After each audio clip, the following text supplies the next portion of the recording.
Anybody wants photos from their phone?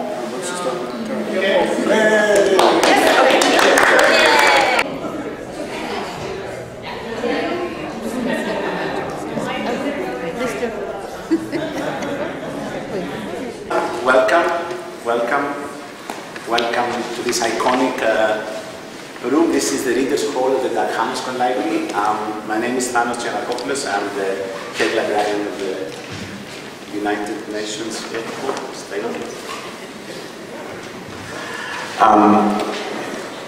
That's too loud. I would like to welcome everyone here once again. I would like to thank the American Library Association for this joint event. I would like to thank my colleagues who worked hard to make this event happen. My colleague Mr. Mona Kodze and my colleague Mrs. Menen Pudon.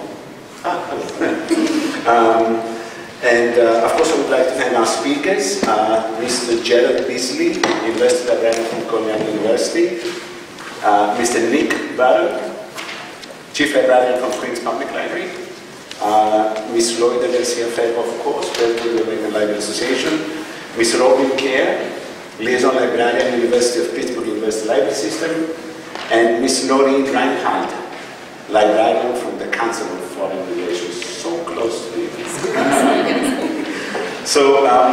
We are gathered here today to discuss about the Agenda 2030, the Sustainable Development Goals, and the role of libraries. Libraries have traditionally been the facilitators of knowledge creation, champions of inclusion, and early adopters of modern technology. Our documented history as a public service, the third place, right between the private sphere and the workspace, has been that of continuous change and remarkable adaptation. I think a lot of industries can learn from how libraries have adapted to what has happened to societies in the last 40 years.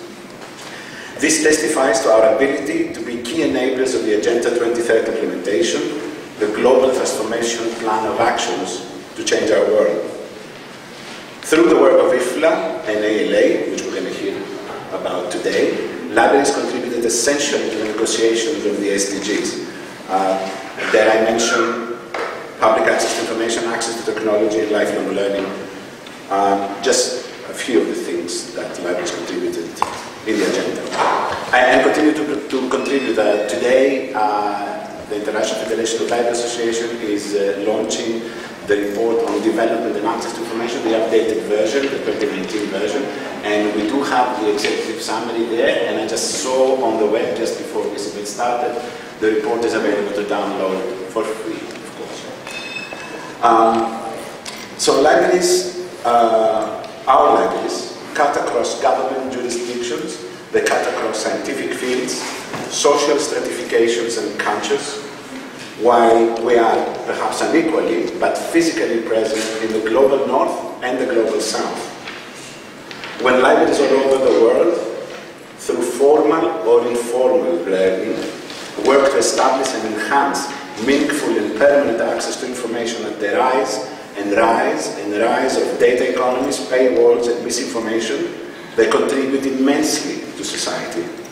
They contribute to the creation of human knowledge, to the strengthening of institutional transparency, and towards achieving informed citizenry, a concept so old that it dates back to ancient Greece. All fundamental elements for the development of the core areas of the SDGs, which is inclusive economic growth and social inclusion. At this point, oh my God, sorry for that. So at this point, I'm always very happy to repeat the Secretary General's mantra and the actual umbrella goal for the Agenda 2030, that the agenda should make sure that nobody is going to be left behind. Through informed citizenry,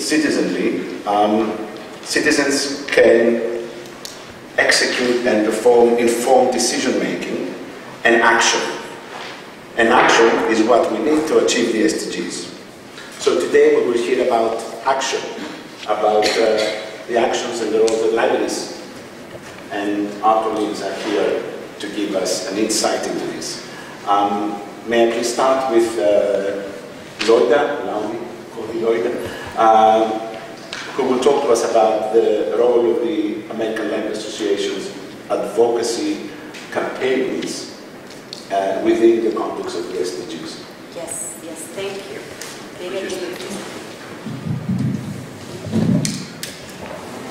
Well, first of all, I'm very happy to be here, that we can finally be here in this joint program from the American Library Association and the United Nations Library. And I do have a present from the ALA to our colleagues. Thank you very much. Thank you. I have worked for a long time advocating for libraries here at the UN, and I'm so happy that we have met before we were able to coordinate this event.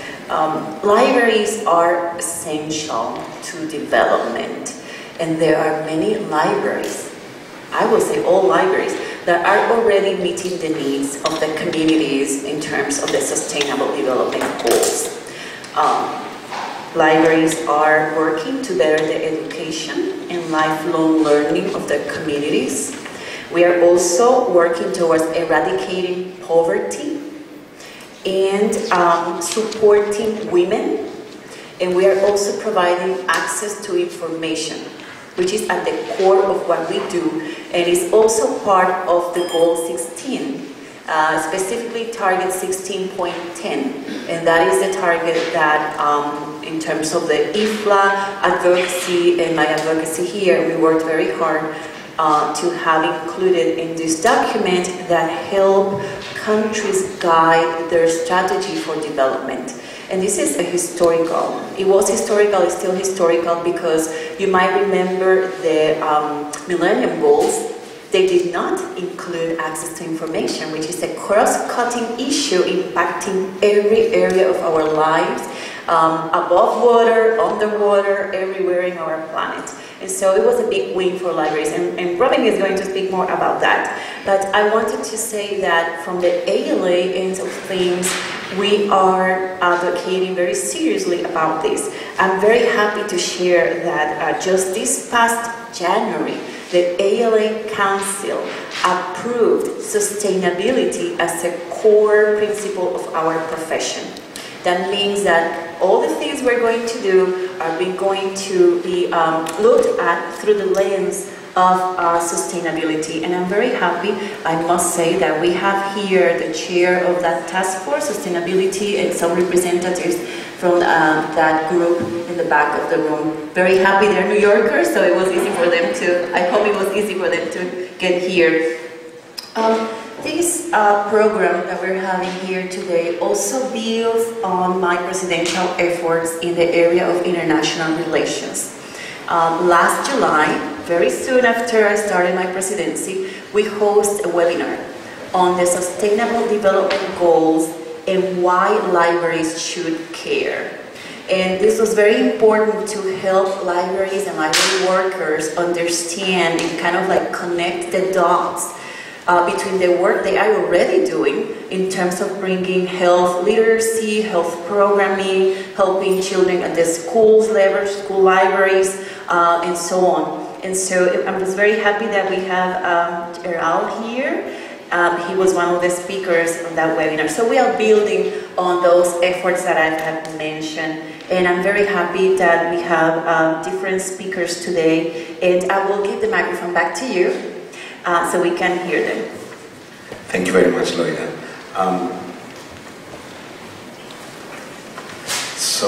Now I would like to give the floor to Robin, who is probably going to talk to us a little bit about the advocacy of ALA and the IFLA in the negotiation of the SDGs.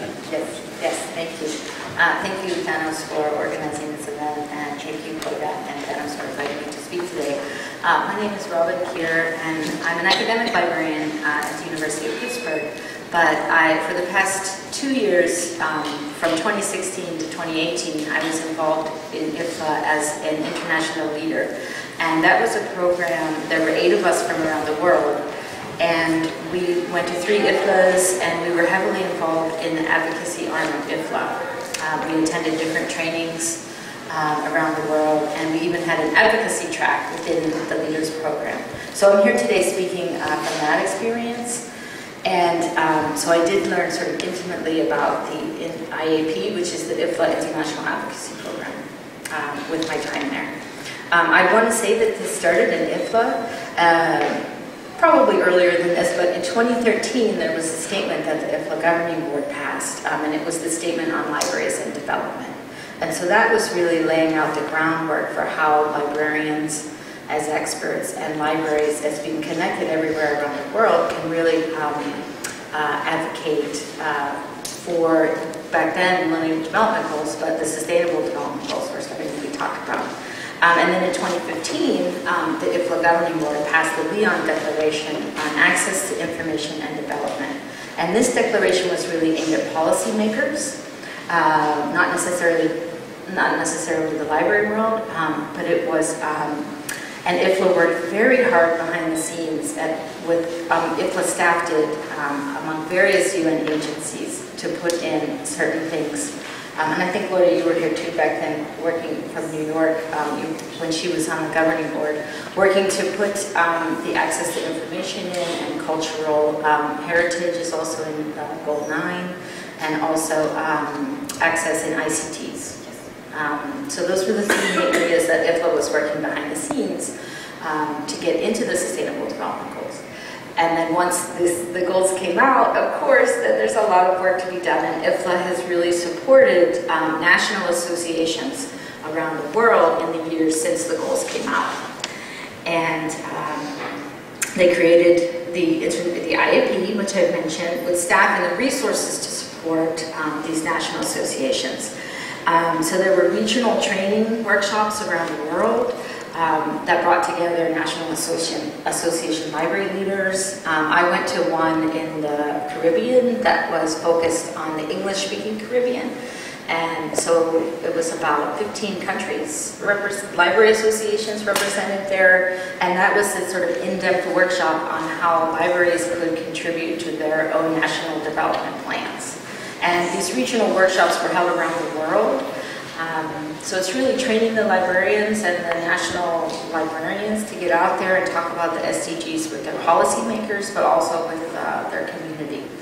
And so there are several countries that are, I would say, highly embedded into their national development plans, including Jamaica and Australia, and I'm sure there are many other examples too.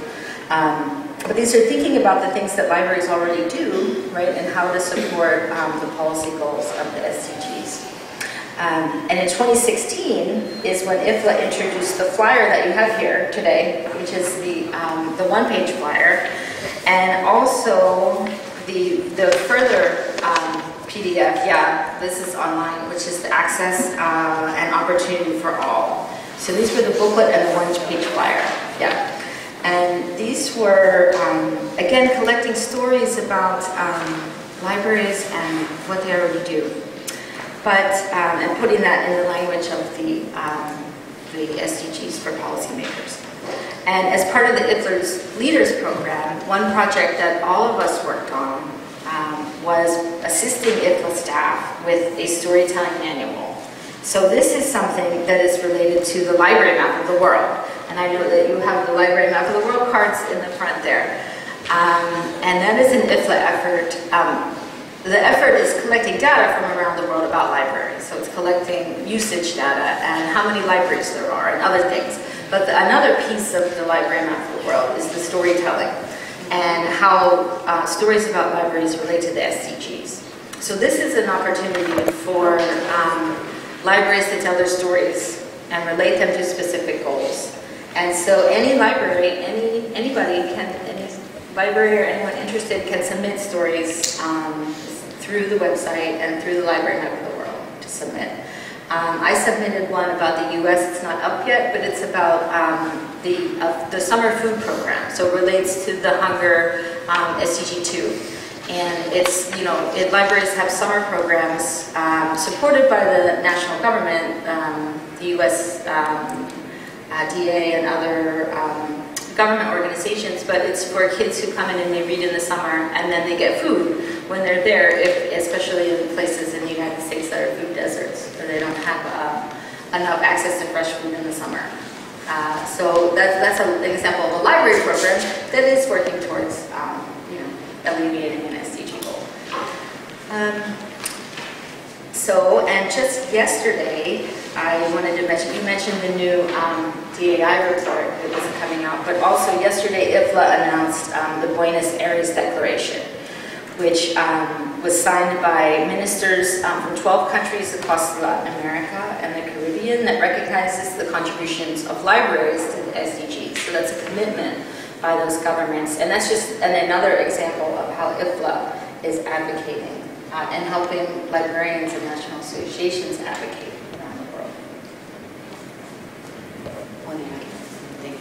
Oh, sure. And just to add very quick that ALA is part of IFLA as well, so we have been involved in these efforts and continue to support efforts with programs like this too. Thank you, Robin. May I just now give the floor to Loreen, right, who works on foreign relations, the Council of Foreign Relations. So maybe you could give us your take on, based on your experience on the SDGs and the context of the Agenda 2030. Sure. Is this on? Yes. Hi. Yes, I'm a librarian, one of 5 librarians at the Council on Foreign Relations. My role there, I think that it's directly related to our SDGs, especially Goal 16, Topic 10. A big part of my job at the Council is research instruction, research design, connecting our researchers and our outreach folks with the materials and information they need to support the work that we do at the Council. And for those of you who are not familiar with what we do, we're sort of a 4-pronged institution. We're a membership organization, so we provide space for leaders in government, in business, religious leaders, educators, a space to work together, to have independent task force groups. We're a non-biased, nonpartisan organization. We are also a think tank, so we're producing a lot of research, a lot of which actually is surrounding and based on some of the development goals. We work closely with the United Nations to research and create discussion around these goals. We also are a publisher of foreign affairs, and we've recently launched a new endeavor, which I think is best couched in these SDGs, which is an education endeavor. So we have now an education department which is providing free and open, non-biased, authoritative resources for everyone from professors, religious leaders, to lifelong learners, citizens of what we call global citizens, citizens of the world, whether they're here in the United States or abroad. To do that, I have to support a lot of research needs. So to make sure that our younger researchers, everyone from our research associates up through our senior fellows, it's one of my goals and our goal in the library to make sure that those folks are connected with the data and resources that they need. I come from a government documents background, so I'm very familiar with the fact that government information is technically available, but transparency really comes down to availability and access. And that access a lot of times means just knowing how to search, knowing where to find things, and translating that information into a language that is understandable for most folks. Not everyone can read a legal treaty document and understand it. Not everyone can look at a data set and understand it. So connecting my researchers with the correct and authoritative data, whether that's coming from the UN, OECD, whether that's coming from the WHO, the World Bank, the IMF, some other international organizations that we partner with to make this information reliable, transparent, available online. Our materials then, we turn a lot of that data into statistics, we turn a lot of the treaties into policy recommendations, and that's all free and open to the public. So that's how our special library really supports, Goal 16, Topic 10, as sort of living in this world between government and the public. So I think personally, I find that information literacy that I'm working on, trying to make sure that my researchers are finding the right stuff, is really important to getting the proper information out. And our users are, the front end of our users are really, they range from high school students to religious leaders, and we invite all of those folks to the council, and the library supports that work so that we can actually create a space, give people the resources they need, and sometimes that resource is just a room with a conference call mechanism. So we do a lot of that, just the brick and mortar support to keep our institutions strong, to keep them working together towards peace is the goal here. And the second part, yeah, that pretty much sums up like the work we're doing at the library. We support many different programs at the council. So we have a Women in Foreign Policy program, we have an Africa Studies program, Middle East Studies, and a Global Health program. So we were very active with our global health surrounding the Zika outbreak of about a year and a half ago. And a lot of that research that we were able to do and give recommendations to the US government through meetings with Congress, through meetings with some executive branch folks, was able to lead to a quicker response, because we had some researchers who had worked on Ebola and previous Zika outbreaks. So that's just an example of how we're supporting researchers and policymakers who are then directly impacting folks in all throughout the world. I mean, Zika definitely was affecting people in New York. It was also affecting people in, maybe the global south in a different way. So the research that we're doing, while we are foreign policy focused, we are growing into more of an international relations sort of support system. Because we do come out of sort of a Wilsonian post-war organization, much like the place we're in today. And that's sort of it's starting to evolve as these different Millennium Goals and the sustainability goals come out. As a special library, we don't have complete control over the sort of the way the organization is going. That is really coming down to us. We're very much in a support role, but we are able to use that power to make sure that the policy that is being written is at least, whether we agree with it politically or we don't have any thoughts on it, we're at least providing authoritative and reliable and open resources. Thank you very much, Laura. I would like now to give the floor to Gerald, who's going to talk to us about the last level of the advocacy role for libraries. And we just had a quick chat with Gerald about also what the UN Secretariat Library doing with the New York Pledge, which is a sort of a soft declaration of the role of the UN Secretariat Libraries within the Agenda 2030, with the hope of creating a sustainable scholarly communication cycle for the UN. So please. Excellent, and welcome everybody. Hello everybody, and thank you, Thanos, and thank you for giving me this opportunity. Thank you for the United Nations Library and the staff for organizing it, American Library Association as well. Just for me to be able to speak about the importance of the United Nations Sustainable Development Goals and the role of libraries in strengthening our communities. And my focus, as you may have heard, will be on academic libraries and the role they can play. And as you may have already guessed, I was born and educated in the United Kingdom. In fact, a large part of my career has been in Canada, but about 21 months ago I was appointed the University Librarian at Cornell. And perhaps you know about Cornell. It's a private Ivy League university founded in 1865, and the land-grant university for New York State. In fact, it sometimes describes itself as the land-grant university to the world.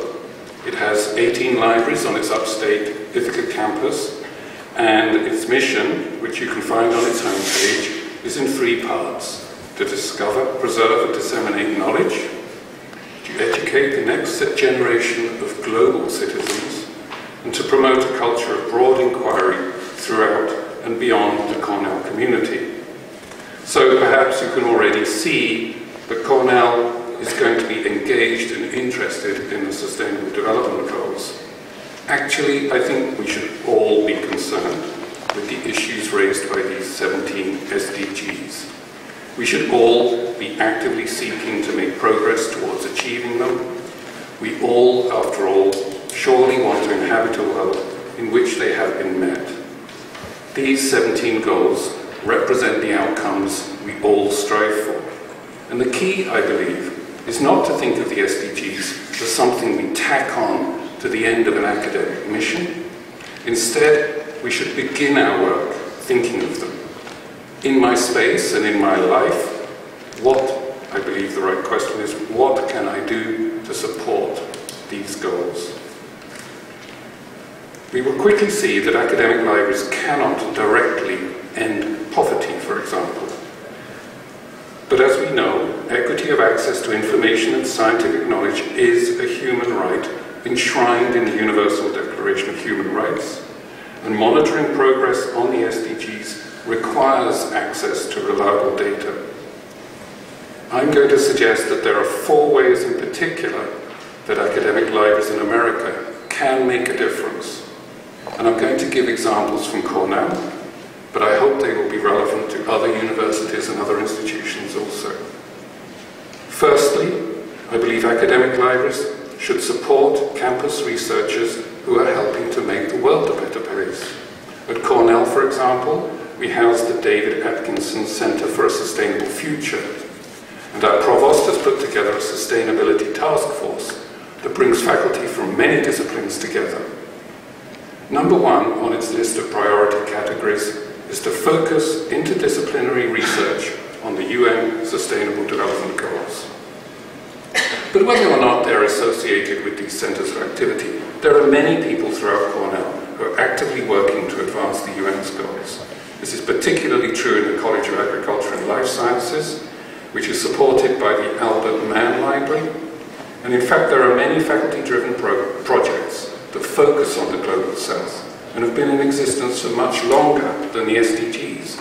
Some faculty are researching improved methods of smallholder agriculture, for example, which connects directly with SDG 2, ending hunger by 2030. Another example would be a project called Agua Clara Cornell, which upholds the right to access safe drinking water, which is SDG 6. And these are just a couple of examples. Supporting this type of research is one important way academic libraries are helping the world to achieve the SDGs. Secondly, I believe we can help researchers across the world, and this I think relates especially to Thanos' point, by making sure that our collections, expertise and infrastructure are all available, not just to the academic community, but to the whole world as well. Set the default to open, as the saying goes. Researchers around the world need us to enable open science, open access, open educational resources, and open data to achieve the ambitious goals set by the United Nations. There are many examples of this at Cornell, including well-established projects like what we call Archive, A-R-X-I-V, which is a global open access e-print service in the fields of physics, mathematics, and other sciences. And we partner on newer projects like GOALI, the Global Online Access to Legal Information. Academic libraries often have the technology and expertise to partner to make their collections more available. And I must say, I was particularly pleased last month to host the Biodiversity Heritage Library, which is cited in the document Access and Opportunity for All that was put together by IFLA to describe what libraries can do for the SDGs. Cornell is a significant contributor to this open access digital library. Thirdly, and more briefly, academic libraries can align themselves with campus sustainability initiatives, also often called green campus initiatives. These exist on pretty much every campus, often thanks to the great work of students and dedicated staff who help us see the university as a kind of laboratory where healthy and sustainable behaviours should be encouraged. And fourthly, I believe academic libraries have a responsibility and opportunity to communicate and advocate for the SDGs in their communities. Universities are great places for students to encounter new ideas. And the best place on campus to do that is, I believe, the library. Every student, as well as every faculty and staff member, should have the opportunity to learn about the United Nations and its 17 SDGs through the academic library. We can do this by using our websites and public spaces to illustrate the SDGs. And the United Nations, by the way, makes some great graphics available on its website if you're interested in following up that particular thread. None of this is to say that we can only achieve SDGs by going outside the borders of America. And if you haven't done so already, I do encourage you to read the report to the United Nations by one of its human rights special reporters, Professor Alston, that was published online at the end of 2017 on extreme poverty and inequality in the USA. And I know Professor Alston just yesterday issued the final report of a very similar nature, but devoted to the United Kingdom. Many problems addressed by the UN are at their most intense outside America. But the truth is, there are many communities within this country that would also benefit from a focus on the SDGs. And we may say that the US appears sometimes to be moving in the wrong direction. Goal 10, for example, which is about reducing inequalities. Academic libraries, I believe, share the same fundamental values and goals as other libraries in America. We should not assume that the communities we serve do not need us to focus on the SDGs. Thank you very much for the time given. Thank you very much, Gerald. It's very nice to hear all these things. I mean, the HESI, in the context of the Higher Level Political Forum, the Higher Education Sustainability Initiative, as a special topic this year, which is about Green Campus and Sustainable Scholarly Education Cycle. We are working as UN Secretariat Libraries to have a presence there so that we can bring all these things to their knowledge.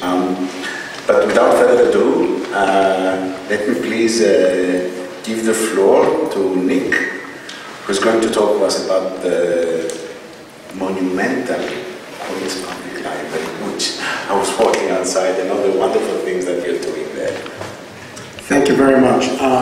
And thank you very much to the UN Library, to ALA. It's a great honor to be here. And to be quite honest, when asked to be on this panel, I honestly felt a little small.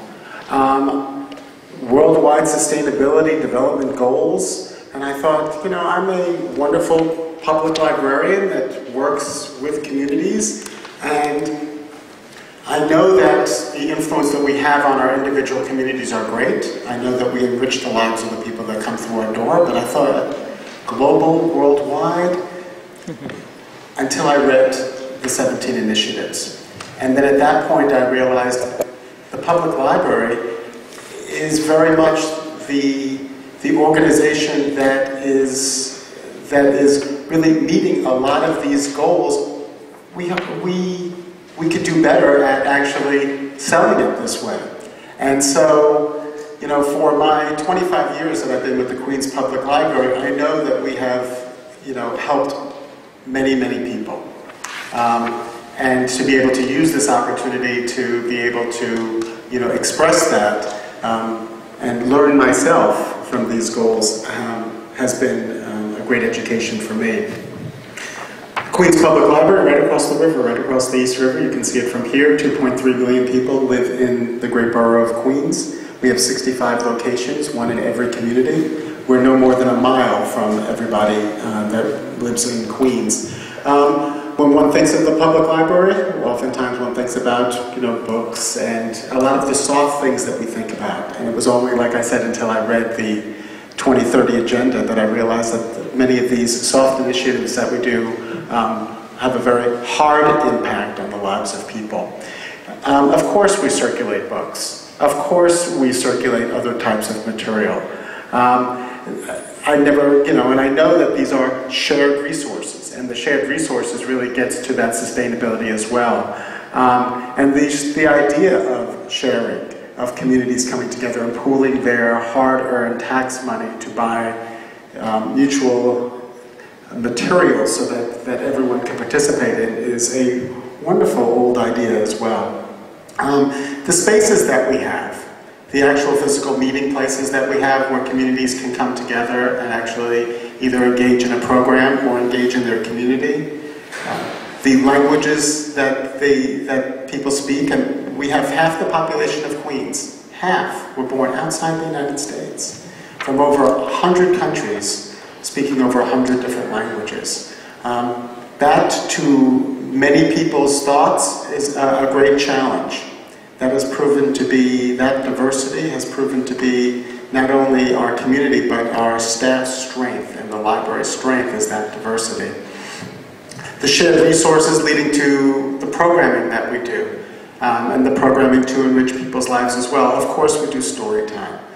Do we think of story time as really engaging that 0 to 3, those young learners on how to value information and how to value knowledge? To the point of having, we have 2 universal pre-kindergartens that we actually run at the Queens Library, where we've hired teachers that work for the library in order to start educating our youngest people. For those that don't have those ability to get that high school degree, we offer these things as well. We offer HSE classes so that people can be able to have that second chance, not only for young people, but also for people that are coming from other parts of the country, from other parts of the world. They might have their education, but we here in the United States we encourage and even demand those credentials. And so where does one get those credentials? Where does one be able to prove to others that education and be able to uplift themselves that way? Learning English is something that we've been doing for over 40 years as well. We've had a great program for over 40 years in our New Americans program where it's really twofold, that it has turned into a twofold environment where people come to us, they hear about us word of mouth, to learn English, to be able to participate in our system. But more than that, there's a cultural part of it too, where they give back. It's very important to share with your neighbors where you're from, and to break down those barriers as well. So if you're from a certain country, you want to learn English, at the same time you want to preserve your culture for your family and for your children. At the same time, you're showing to your neighbors that there's great value in where you're from and where you've been.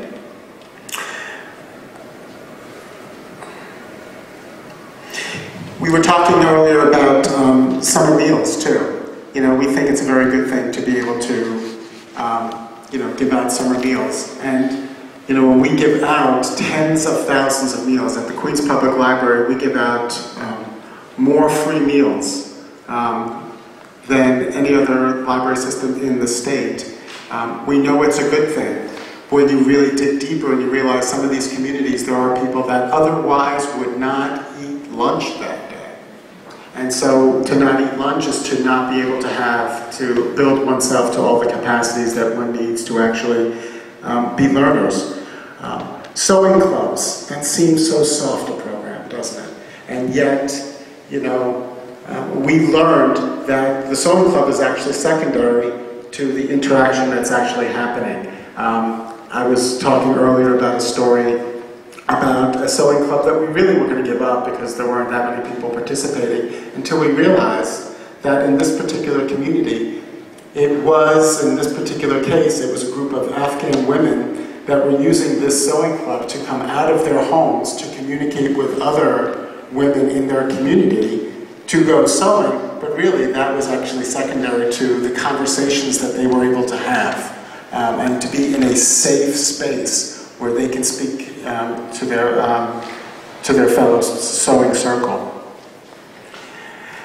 This would not be possible if we weren't in every community and opening our doors to everyone. And this is what the public library does in Queens. It's what we do across the country, is we open our doors 7 days a week, and when people walk in, we say, welcome. It doesn't matter where you're from, it doesn't matter what you believe, what religion you are, who you love, what you look like. We welcome people in, and we have a trusting, respected staff that treats people and their needs the way they need to be interacted with. This is one of the reasons why libraries in general are one of the most trusted institutions in the country. We need more trusted institutions. In this day and age, we seem to be losing those. And yet, we as a public library, we're offering these trusted institutions with great professionals that are giving these services for free in every community. How do we know this is working? 35,000 people a day come into the libraries in Queens. That's at the Flushing Library alone, that's 1.7 million people coming into the doors of the Flushing Library. It is something to see every morning at 9 o'clock when we open the door and people are rushing in. That's when you know the services you're providing are greatly needed. They're coming from all over. They're coming with their diversity. They're making our library and our community stronger. And we are indeed the center of these communities.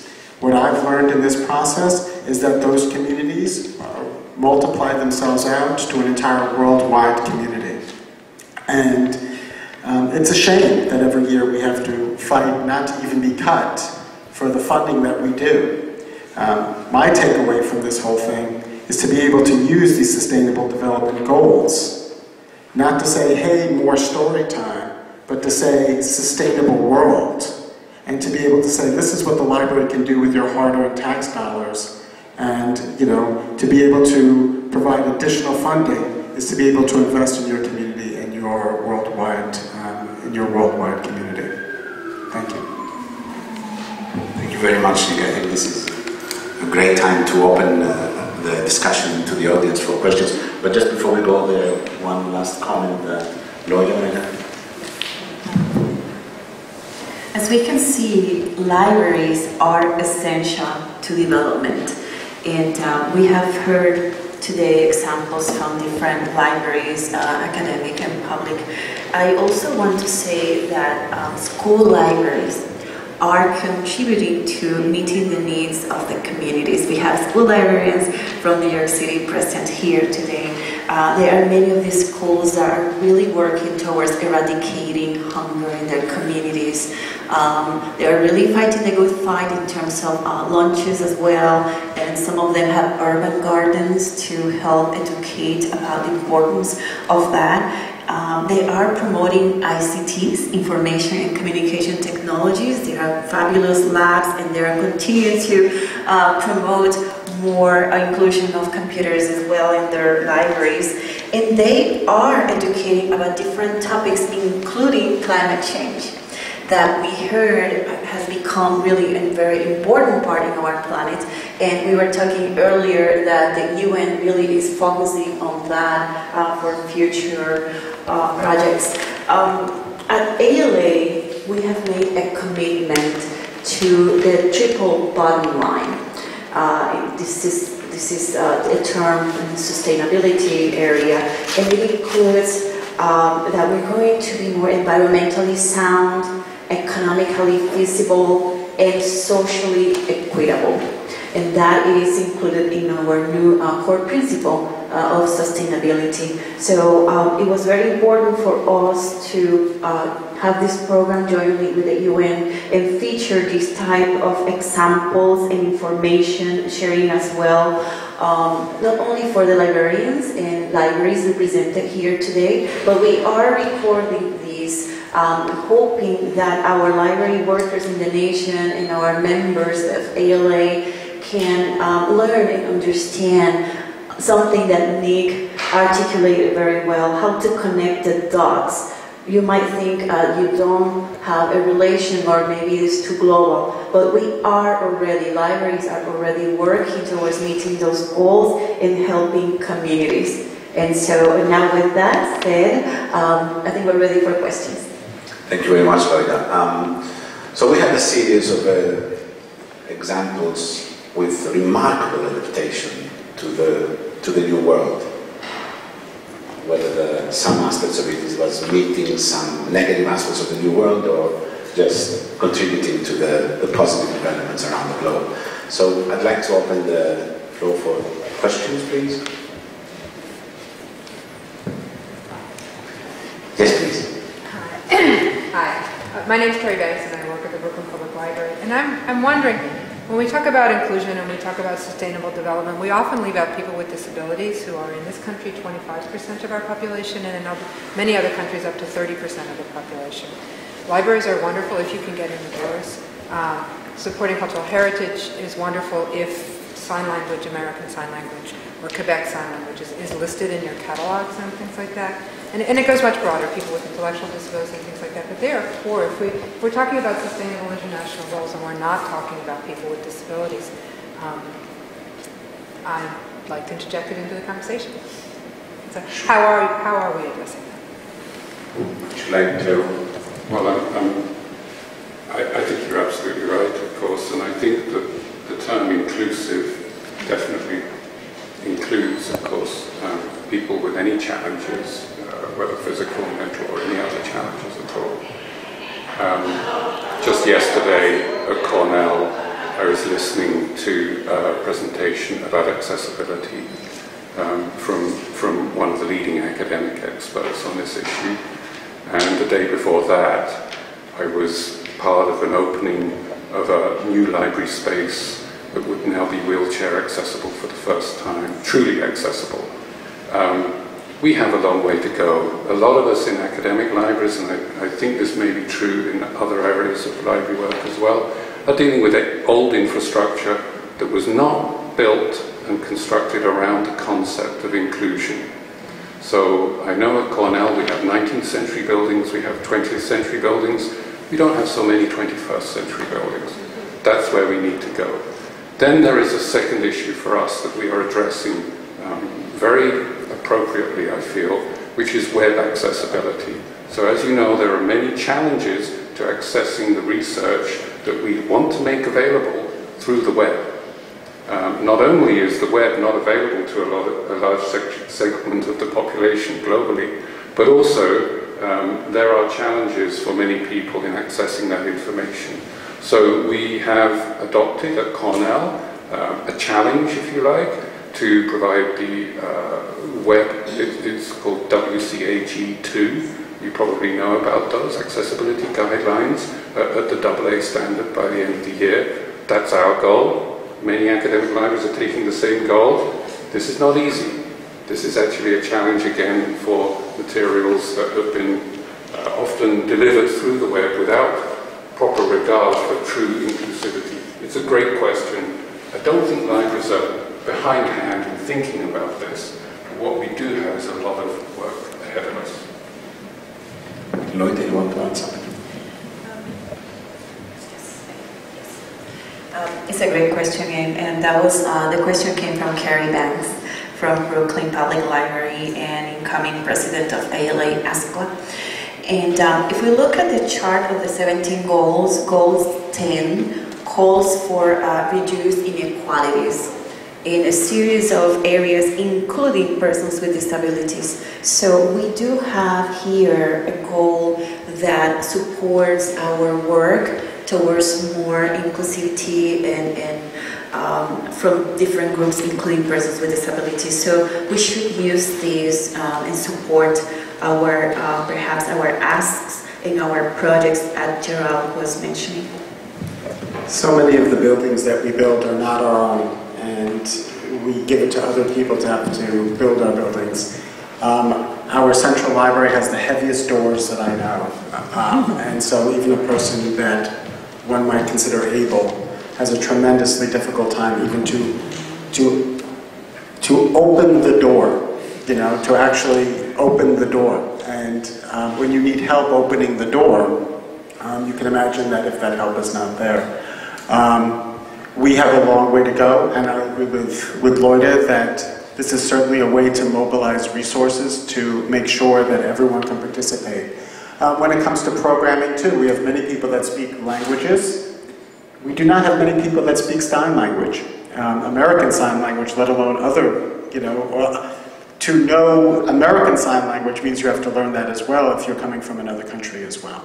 And so recently we had our annual spelling bee contest, And it was the first time that a parent caregiver had come up to us and say, one of the participants that's participating is hearing impaired, and she needs a sign language interpreter for the spelling bee contest. And that was a great opportunity to make us think.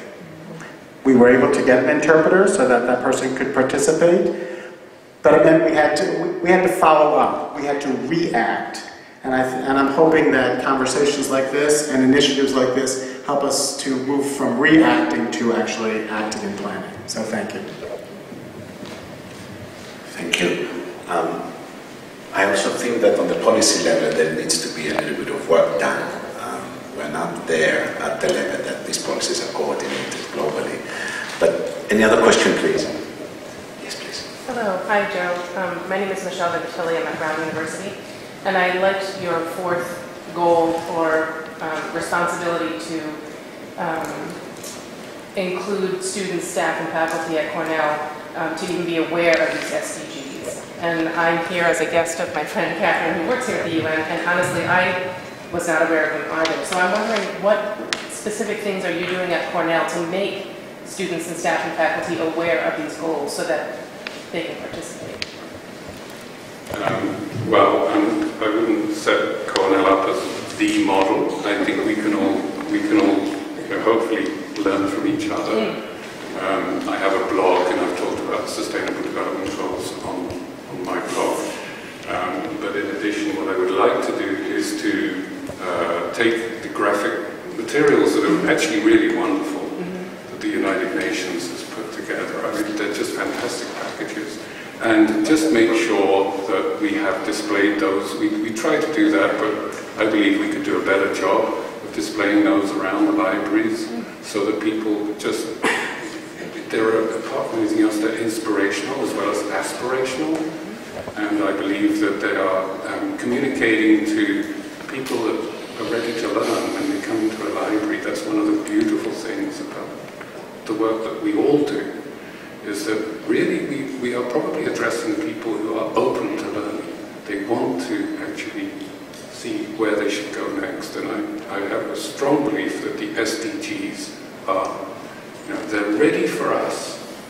And it would be a shame if we tried to reinvent the wheel. We actually have the SDGs that they've been thought about, they've been put into many different languages, and I believe that academic libraries have a particular responsibility to communicate, not exclusively, but because many of the students that are there are actually there expecting to pursue a particular course. This broadens the mind somewhat, I would say, and allows people and invites them to think globally. That would be my hope. But more work to be done, absolutely. So please, if Brown as an ally, we can talk up and down. Thank you.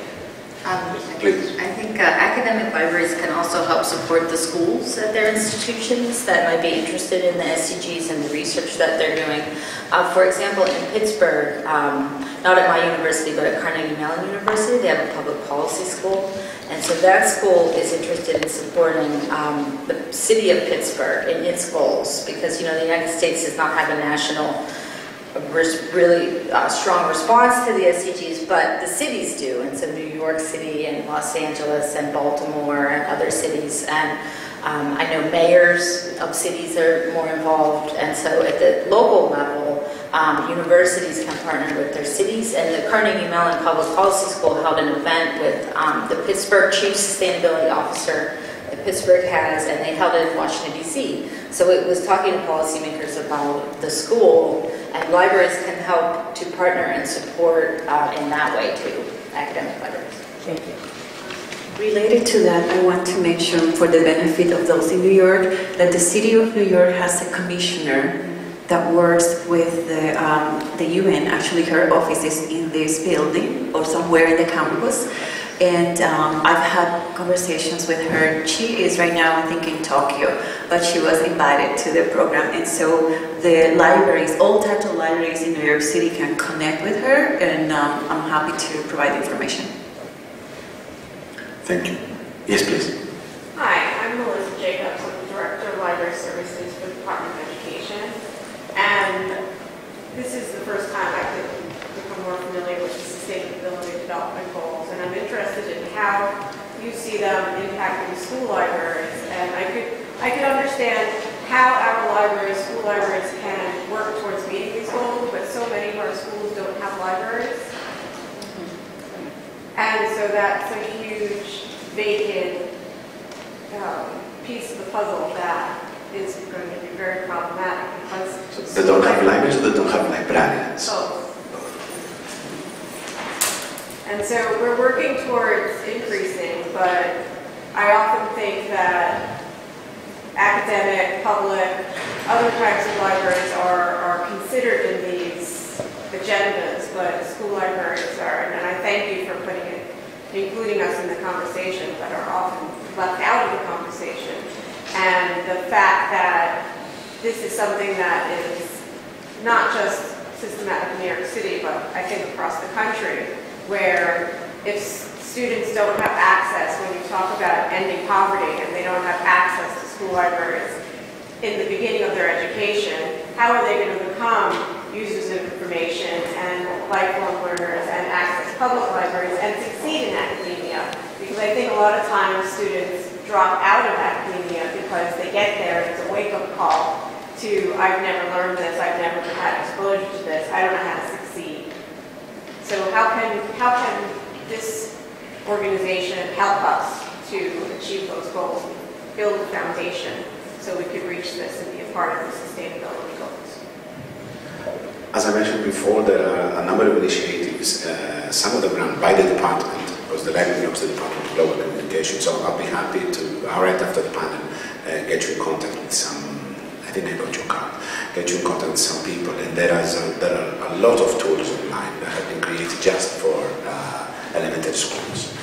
And I know there are several initiatives, and our colleague is here that was actually involved into one.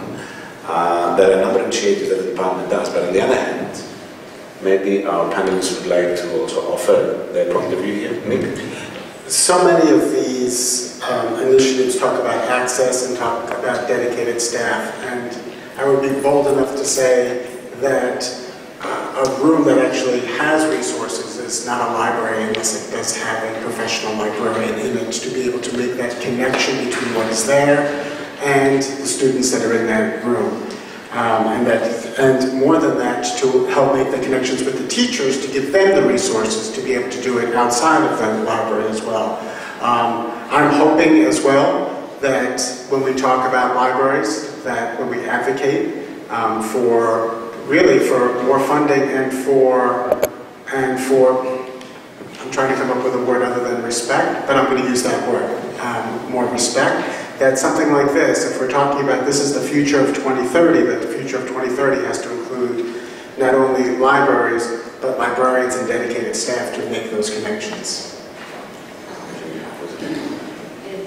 And that's why, and thank you, Nick, because that's why it's so important for us to continue advocating for fully equipped libraries, school libraries, with school librarians that are really better in helping to better the education and lifelong learning, but only, like Melissa said, if they are fully equipped and with school librarians that are the librarians that have a credential to be there. So your friends and your family and your library advocates are needed to continue supporting our ongoing advocacy for school libraries. This year I visited a number of school libraries, 2 here in New York City. They're wonderful, they're model-like, and we really need more of our politicians, elected officials, and decision makers to look at those models so we can keep libraries open, fully equipped with school librarians. And that speaks to goal number 4 of the Sustainable Development, quality education.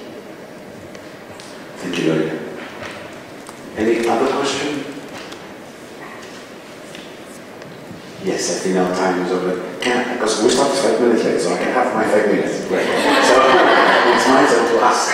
So I'd like to hear more, if possible, about the sustainability value in the librarianship values of the profession. Is that how you approach that? At ALA, we have what we call core principles: intellectual freedom, access, and so on, privacy, and so on. And this year, and this comes as a result of a number of years where we have a task force on sustainability. This year, and also based on that report, ALA Council, which is the policy-making body of the American Library Association, approved and passed the having sustainability as a core principle.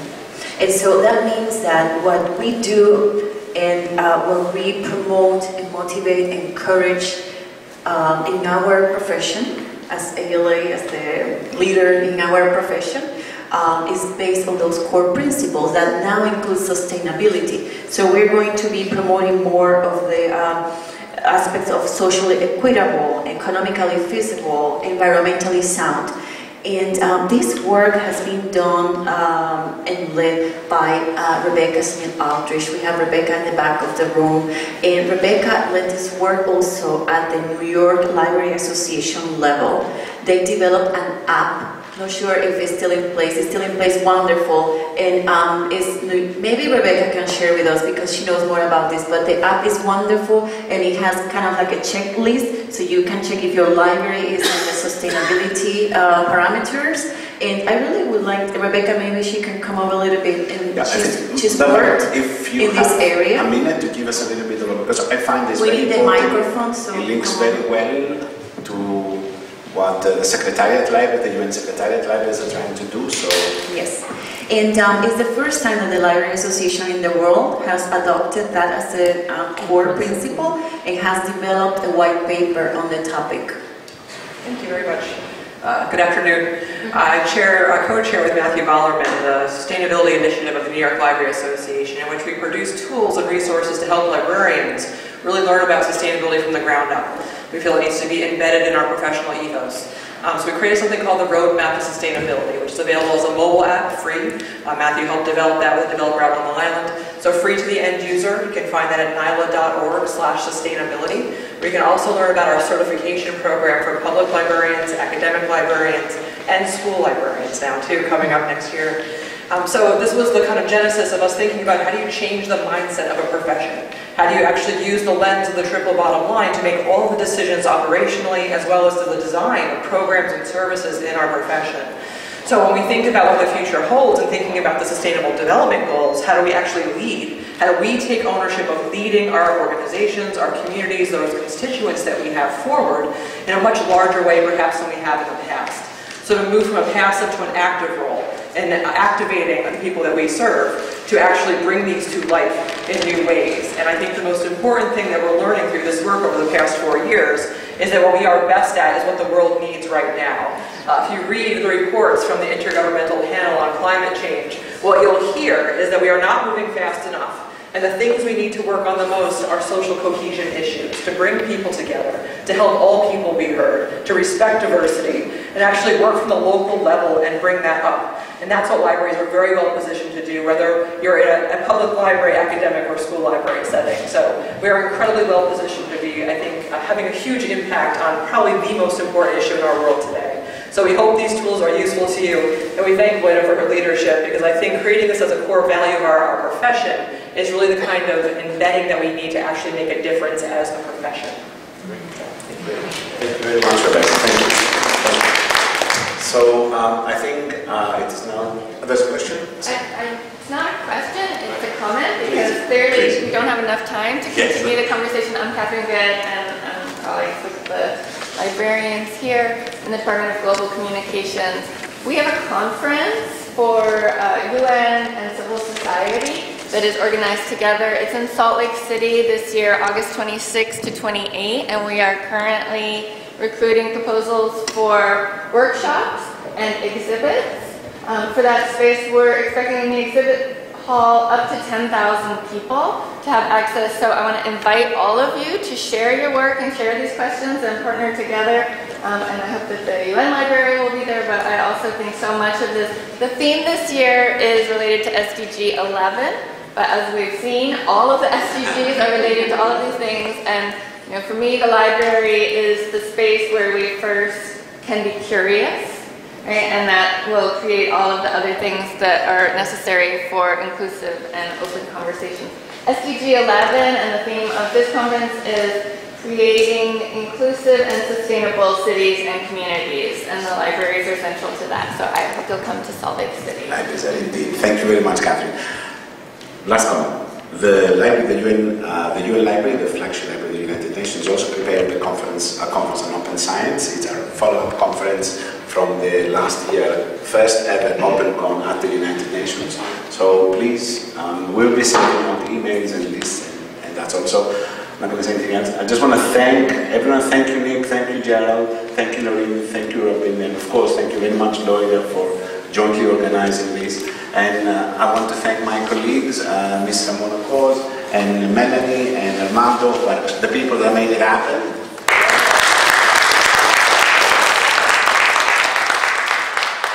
And I'd like to invite, I want to just give you the most important aspect of this Inside Cities events, what you're going to do with this white card you have on your chair.